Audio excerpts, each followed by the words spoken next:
right, there we go. Now I think I have everything working properly. It is Wednesday, March 20th, 2024, and from the home studio in Middletown, Delaware, I'm Marshal Manlove from Delaware Sports and My Sports Reports, this being a special interview edition of the show. And shortly, we will introduce a head baseball coach here from my home state, the first state, the Diamond State, and we will talk about baseball, high school baseball here today. And I don't get an opportunity to talk about that too often, unfortunately. But first, this is brought to you by me, Marshal Manlove, stage hypnotist. If you would like a funny, fascinating, and memorable experience for a party or an event that you are having, please consider my stage hypnosis show. Details about which you can find at marshalmanlove.com. And also, thanks to my friends at Aspire Wellness in Newark. They have a cold plunge therapy pod there. And you can find out how diving into a pod full of ice cold water will help you somehow. I don't know. They swear it works. I know some people that swear it works. Find out how it works at aspirewellnessnow.com. Not for me, though, bro. Not for me. Now, hopefully, when I press this next button, my guest will appear. And he has appeared. And welcome to the show, David Battafarano, the head baseball coach at Delcastle High School in Wilmington. Welcome, Coach Bats. Let's test your microphone there. Thank you, sir. Thank you, Marshall. Good to be here. All right. So you wanted to talk about baseball. What do you want to talk about there, Coach? Coach Bats. Yeah, you have a great name. Sorry to cut you off there. You have a great name. It's definitely appropriate for a baseball coach. Kind of worked out. I remember as a little kid, everybody said with that nickname, you better be able to play the sport. So, it's been a great life involved in the sport of baseball, and past 27 of them now coaching here in the state of Delaware. So, how long have you been the head coach at Delcastle? This is my 23rd season as head coach of the Cougars, and prior to that, I was an assistant coach at Glasgow High School. So 4 years at G High. And then got the head job here 23 seasons ago. So talk about your Cougars first. What do you see happening with them this year on the field? Yeah, I'm really excited about the Cougars this year. We I'd say the most promising aspect of things is for the first time in about a decade, we have a solid freshman class. 3-4 freshmen who are actually in the mix, playing varsity right away, who are excellent baseball players as ninth graders. So, we talk about trying to build a program and keep some continuity. Every once in a while, you really need a solid freshman class to solidify things. And I feel we have that this year. So I'm excited. Excited for these guys this year to learn kind of on the job and then moving on to have a great high school career. Yeah, it's a small state. One of those freshmen that you talked about happens to be the grandson of a friend of mine, and I knew his mother when she wasn't even in high school yet, so I'm getting old just to mention that. But it's Shane Warrington. He's the catcher on your team, and Sure. Talk about him a little bit if you can. Sure. I mean, Shane, comes into the program and as a freshman, he's really stepped right in. He's, tried out as a center fielder and as a catcher. And we really had a need for a solid young catcher to kind of take the reins. And Shane has transitioned right into becoming our full-time catcher. He started his first game yesterday and his first varsity game. So he's had a great spring, and he's one of those guys. You can get somebody set in a position as significant as behind the plate. Really start to build something behind that. So, yeah, Shane's gonna be doing the catching for us this year, and he'll hit somewhere in the middle of the lineup for us. Awesome. So, name some of the other key players for the Cougars. So we got a couple of returning guys. We have an honorable mention All-State designated hitter named Clint Bertolo. He was first team All-Conference for us last year. He's going to be actually starting in the outfield this year for us. So that's a big part of our leadership. He's a senior captain this year. And then we have a couple of other guys, juniors, DJ Hillis, who's going to be a regular on the mound for us, Brad McEwen, who's going to be playing some outfield for us, and another senior I wanted to mention who's starting at second base for us, young man named Hunter Rosado. So good core group of guys coming back from last year. Like I said, with the influx of the new guys, pretty excited about the future for us. Awesome. So, a couple, you want to mention some potential issues, I guess, with high school baseball. There's one issue I wanted to discuss with you because a survey just came out from DIAA and it has to do with NIL, name, image, and likeness. And we can go whichever one you want to talk about first. Go ahead.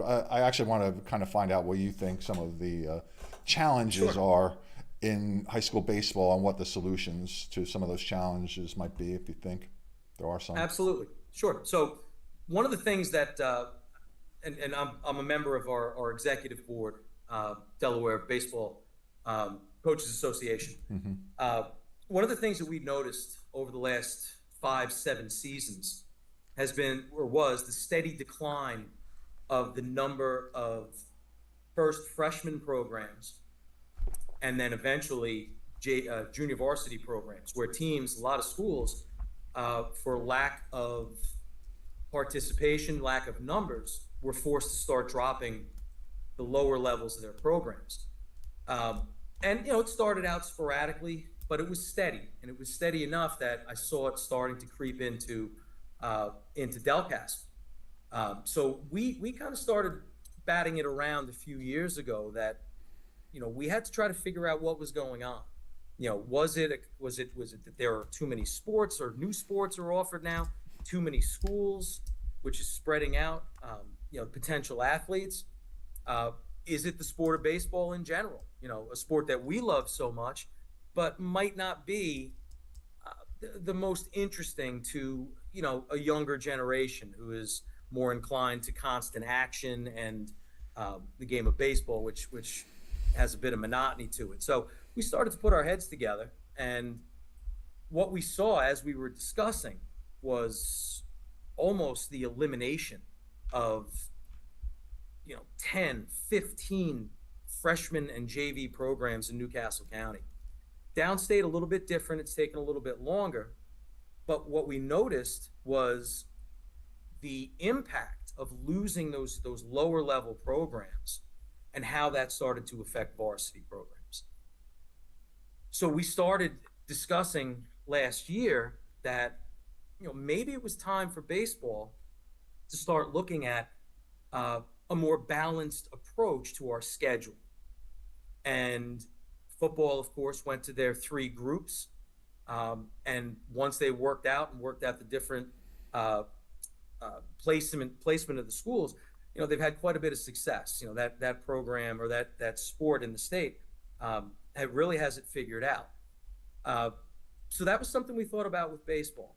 And last season we started to break things down and try to get our own tiers together ourselves, because what really became obvious and apparent last year were the number of lopsided games. And Marshall, I don't know if you saw, we opened our season, the state opened the season on Monday. So between Monday and Tuesday's games, just as I'm looking at it right now, we had a 17-0 game, we had a 27-0 game, a 20-1, a 25-1, and a 32-0 game. Yeah. Yep. And that in our eyes, and I'm sure to most casual observers, that's not productive. And what we came to realize as a coach's executive board was we really need to restructure schools to play each other based on their success and their abilities, to eliminate the idea of the school population being the statistic that dictates where you play and who you play, because it's not working anymore. In just 2 days, when you look at those scores, And again, regardless of the teams, because one thing I know, because I've been at the wrong end of a lot of scores like that. First off, it's not even other coaches that are, pushing, keeping the pedal down late in the game. It's just the simple fact that the opposing team can't handle the level of their opponent. It's not fun for anybody. And unlike a basketball or a football where you have your running clock, in baseball, you got to play 4.5 or 5 innings, depending on whether you're the home team or the visiting team. Mm-hmm. There's no way to run it out. So we're in a position where we're developing a gap between the haves and the have-nots. We want to keep this a positive experience for the players, for the athletes. We want to make sure that programs can continue. And I've seen this personally with Delcastle. 15 years ago, I would have 75 guys come out for the baseball program. Right. Now I'm lucky if I get 30 that come out for the team. I had to eliminate my freshman and then my JV program. So now I keep a large roster of a varsity only, which has its challenges. But the product of some of our games, we're not competitive, and it's tough to keep kids coming out, knowing that they're kind of stuck in this schedule matrix with the same teams that they basically will always have to play, and it'll be very difficult to compete against. Right.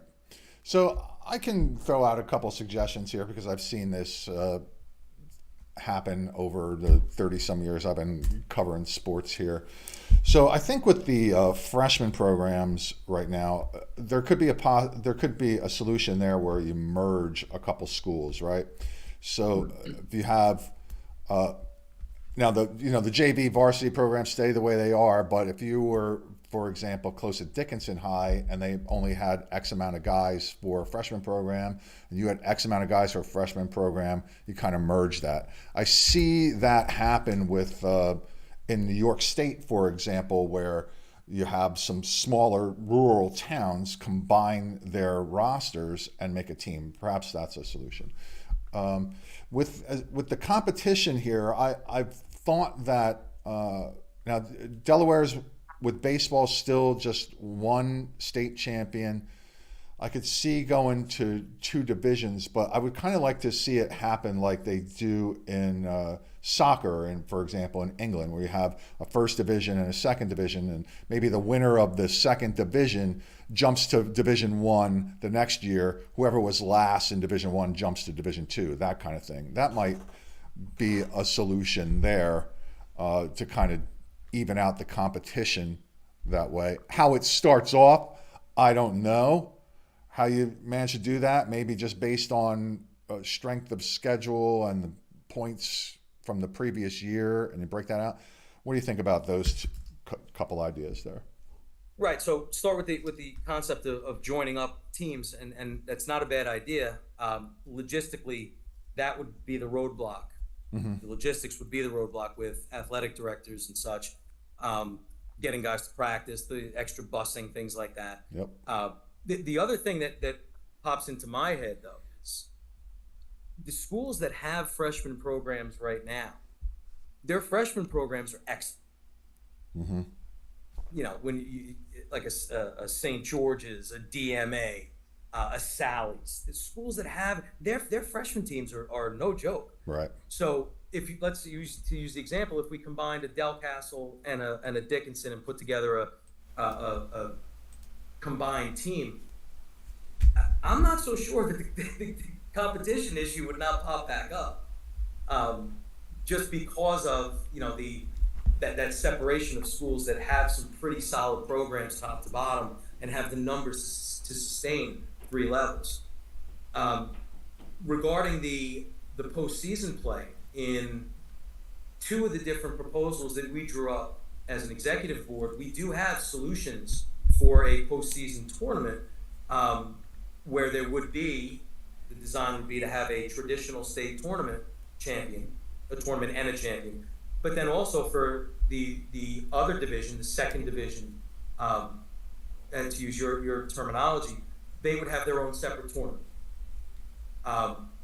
And that would satisfy many of the different players here, decision makers here, because you'd still have your traditional game or state champion and your state tournament championship game, but then you would also give those other teams something to play for.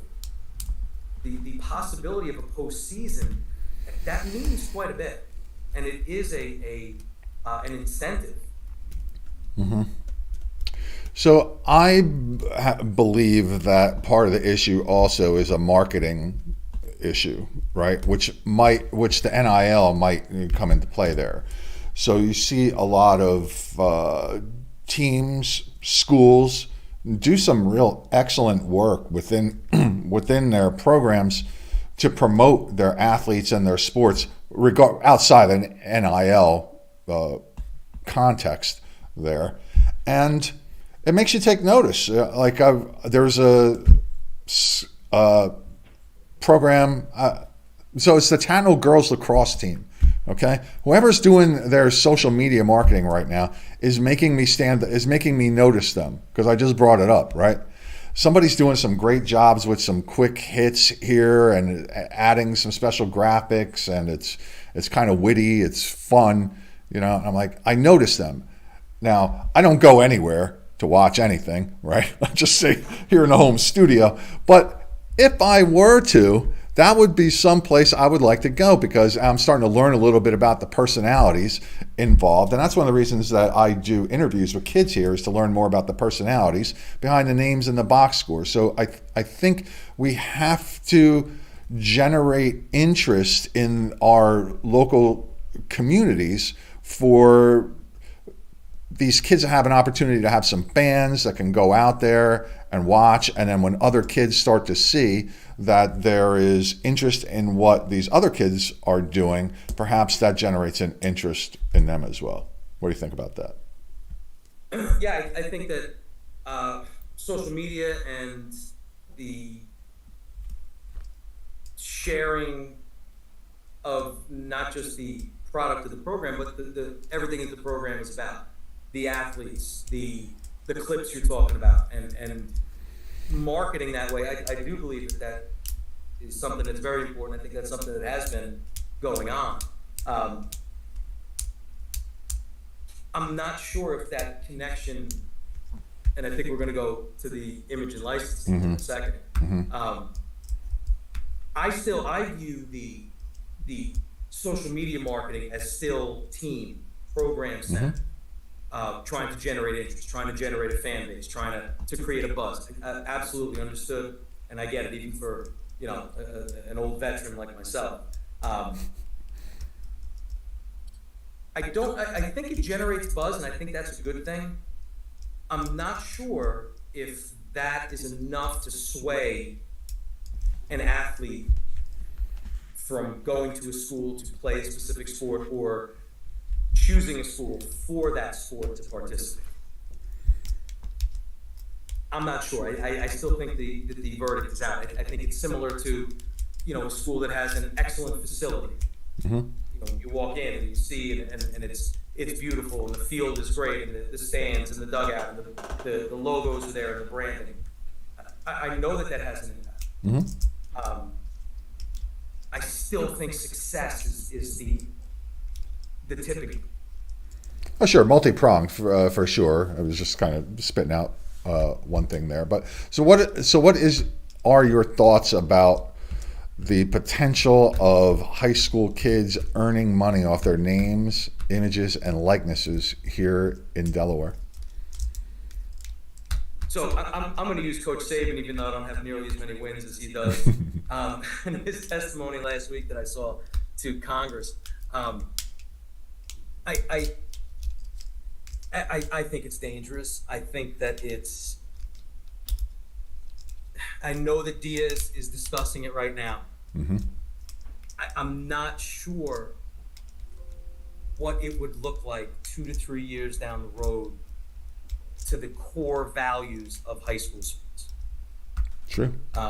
And I'm saying this because I was always a believer in, that I love college product, because of that amateur aspect of it, not being paid, love of the sport. There was legitimacy, there was truth to that. I think that started getting diluted with a lot of the transfer portal stuff and the different things that have gone on over the last 5 years. I still believe in my gut that, at high school, we're trying to build more than personal identity. We're trying to build camaraderie. We're trying to build, in my case with baseball, we're trying to instill values into young men that are going to go beyond what they're doing on the baseball field. Mm-hmm. I think that the NIL concept, where it becomes more about the individual, is really going to chip away at that. Mm-hmm. I think it just does so by its eventual goal. Yeah, good point. And it is hard to predict what would happen there. It's a totally different thing in college, because we are talking about athletes who have gone through that process that you've just talked about. There's more resources available at the college level to handle the whole process there, emotionally as well as logistically. So who knows? I mean, that's I'm sorry, Marshal. Go ahead. The story about the NIL that with Coach Saban that always pops into my head was the story he told about the tradition he had where the recruits would come to his house for breakfast on a Saturday or Sunday morning, and it was always, his wife would cook, and it was this real down home feel, and the conversations were about, from the parents of the recruits, how's my son going to be, in 2-3 years, what kind of a man is he going to be, and that quickly turned into, how much money can my son make through his imaging and licensing now that he's, a member of the Crimson Tide. Yeah. And it was kind of that moment, and I understood what he was saying, because that's kind of the high school concept, right? Build that team bond early with a team function, with a cookout or a breakfast, where Coach Saban was trying to do it, at Alabama with young men, and he saw it just get completely splintered and destroyed. I don't know if it would be that dramatic at the high school level, but I think the other thing to explore with that would be, would certain schools with more elite players have more of an opportunity for NIL than a team that, is working hard but struggling? True. All valid. I think that the survey that they sent out is going to receive more negative responses and comments than they will positive ones. That's kind of my thought, based on what I'm kind of seeing and reading out there from the sports community. What effect does the current professional baseball organizations have on high school sports, you think? So it's been a gradual decline, and again, I'm thrilled when my guys will come into a practice and talk about something that they watched in Major League Baseball the night before, because that means they're actually watching either a game or at least the highlights. Mm-hmm. That's become an accomplishment. Having a 15, 16-year-old sit down on a Sunday afternoon and watch a 2.5, 3-hour baseball game, that might be a thing in the past. All right.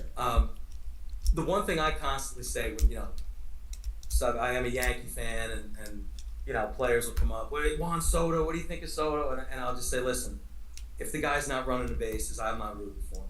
If he's not sprinting to first base, I can't root for him. Right. And I'll kind of say it tongue in cheek, and they'll get it. They'll say, "Oh yeah." So in other words, coach is harping on me to bust my butt and the 100% all the time, and yet I'm watching guys in the majors who are getting a lot of money and they can hit the ball really far, and sometimes they don't feel like running. Mm-hmm. Sometimes their hustle's not there. Sometimes they're getting benched for it at that level. I mean, that's been a battle for 25 years. So how about the rules in Major League Baseball compared to high school and how that affects? Because I look at basketball, I can't even watch professional basketball anymore with the carrying and the traveling and moving picks that don't get called. And actually, Hall of Famer Rick Barry just made some post about that the other day. I can't even watch it because now you got to go and I refereed basketball for a little while, so I know what it's like to call a traveling or a carry by the rule book. But all these people in the stands have just watched all their favorite pro athletes carry and go dunk a basketball, taking 8 steps to get there. Is there anything like that that's kind of happening at the pro level that's affecting high school sports, high school baseball? Yeah, I think with baseball, because the if you think about the major changes to the pro game over the last couple of years, we really don't have any of that trickling down. Okay. We haven't made it. Obviously, there's no pitch clock. We haven't made any adjustment to the bases. Thankfully, we still play extra innings legitimately. We don't stick a ghost runner. Ghost runner. That's all. That might be Come another on. sit down. That was the worst. It really was. It's a terrible idea. Man on second. It's like playing stickball, at the park. Right. But you know what? No, I don't think so. The biggest challenge, is trying to differentiate the things that the pros can do just in their game that we can't do. The bat flipping, things like that. Like, that's still a problem in high school baseball, where the umpires are not going to go for that, or the teams aren't going to appreciate it. But rule changes wise, not that many with the new pro stuff. So I contend that the inordinate amount of injuries to pitchers is the over-reliance on the slider in particular, and the twisting motion that they have to do to throw that particular pitch. If you look at slow motion video, which you can, as the super 4K and then the still pictures, you can just see what that's doing to the arm and the elbow, and I think causing all these injuries. How do you deal with injury prevention? It might not be the slider, it's just my contention here, right? But how do you deal with injury prevention for your young pitchers? Sure, and it might not necessarily be that motion with the slider, but just more generally speaking, the wear and tear on an arm, especially in a program like Delcastle's, where all of my pitchers are position players. So I'm asking my shortstop, for example, who's started at short yesterday. We're going to practice today. He's been complaining a little bit of a sore arm. He's a 9th grader, so I'm being really cautious about it. But he's going to get the start tomorrow when we play AI. And I know, especially with the cold weather, that arm maintenance early on is so important. It truly affects not just the pitcher that day, but this young man, this young athlete now. He has to go. He might throw 3 innings tomorrow, but then I need him to finish up the game at shortstop. Mm-hmm. So it's a matter of really sticking to a game plan when it comes to pitching early in the season. Our state regulation is 85 pitches maximum. I saw a few guys went 85 yesterday in the line scores. But that's tough. That takes a level of that endurance that really has to be built over quite a period of time. So it's going to be on an individual basis, but for the most part, it's something that we're sticking to basic curveballs, changeups, and fastballs. Mm-hmm. Really, the try to do the least damage possible with arm contortions and such. But it is a process, especially early in the season, especially when and it's a lot of teams that don't have the luxury of having a young man that's just going to pitch, and then he'll be able to rest a few days before he goes again. Mm-hmm. But it is a challenge. It's a daily, literally a daily routine that has to be followed. So how many different guys would pitch for you, do you think, on your current roster? So I've got a roster of 21, and 9 of them can throw. Wow, that's actually pretty good. Well, yeah, I want to couch that by saying that these are position guys mm-hmm. who might be able to give me a couple of innings here, strong innings, and then rotate in a bunch of other guys. I do not have a returning starter from last year that can go out and give me 4, 5, 6 innings, 75 pitches. Not at this point of the season. That's just the personnel we have. So, Sure. And it's tough. My starting pitcher yesterday is a junior. His arm is in good shape, but at 50 pitches, I mean, he was telling me, Coach, I'm done. I'm out of gas. So it will be a lot of mixing and matching and asking guys to step in and say, hey, I know you've been playing right field for 3 innings, but I need you to throw 1 or 2.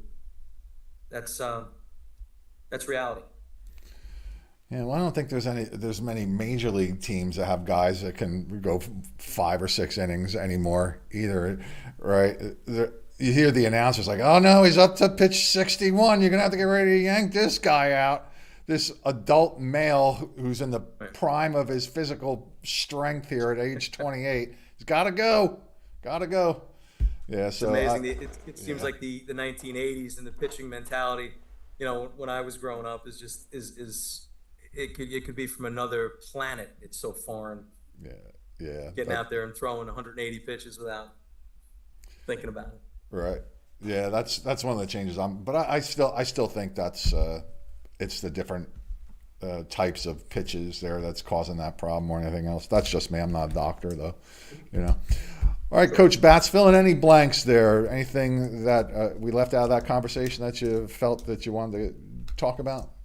I just think that moving forward as a state and as a sport, the sport of baseball, I still think, and I look at the teams that are very successful, and I'm friends with the coaches, and we talk about it all the time. I mean, I've had the opportunity to coach some all-star teams along the way. I think baseball is still, it has enough of a solid following and participation in our state. I just think we need to be really, really aware that the product is changing, and with the new times and the reality of competition, I think we need to be open to adjusting. And for the most part of our 51 coaches in the state, a super majority are in favor of keeping in mind that this is for the kids, this is for the athletes, this is for their experience. It's not for how many pelts we have on the wall or our win-loss record. God knows I can't even look at my win-loss record if that was something that was important to me. It's about the kids, and I just hope that the powers that be in the state, I hope that the athletic directors see some of these scores and say, you know what, we probably should take some steps here to rectify this before we start seeing programs just shutting down. Because that would, imagine going to a high school and all of a sudden you love baseball and you want to play baseball, and the school has dropped the program because of lack of interest, and they can't generate enough players to field the team. We can't wind up there, Marshall. That's not what we're all about as coaches and our involvement with student athletes. Yeah, I noticed some of those scores over the past couple of days, and there's a couple new programs. You might expect that, but there's some that aren't new. They've been around for a very long time, and it's sad to see that because you don't want to see them go. And a couple of those have seen other programs disappear, from teams disappear from their programs. So yeah, we can't have that because it's an important option for kids to have when they go to these schools, to be able to join a team and compete and have fun and make friends on the fields and courts and pools and whatnot. So absolutely. All right. Well, I wish you the best of luck with all that, and it's good to see that even after all this time, you're still energized and passionate about the sport that you coach. So we need to continue to keep people like you motivated and interested here in our sport, because you're important to all the kids with whom you come in contact. So I want to thank you for taking time to talk with us here. Me. It's me. I keep saying us like there's actually anyone else involved behind the scenes. I'd say us so I can blame my mistakes on other people. That's really what it is. All right, Dave. Wave goodbye to our growing fan base here at Delaware Sports, my Sports Reports. I'm going to end meeting for all, and best of luck in your upcoming game against AI DuPont. All right, take care. Take it easy. It's Dave Battafarano, head baseball coach at Delcastle Tech. in Wilmington. Coach Bats, a great name to have as a baseball coach, that's for sure. Would you like to come talk about sports with me? Reach out to me at mysportsreports@gmail.com. And if you have somebody that you would like to recommend, come have a conversation with me. Same email address scrolling across the bottom of the screen right now. I'm out because it's lunchtime. I'm Marshal Manlove, and from the home studio in Middletown, Delaware, I wish you farewell. Now, you have that other dude who works on the crew, hit the end button.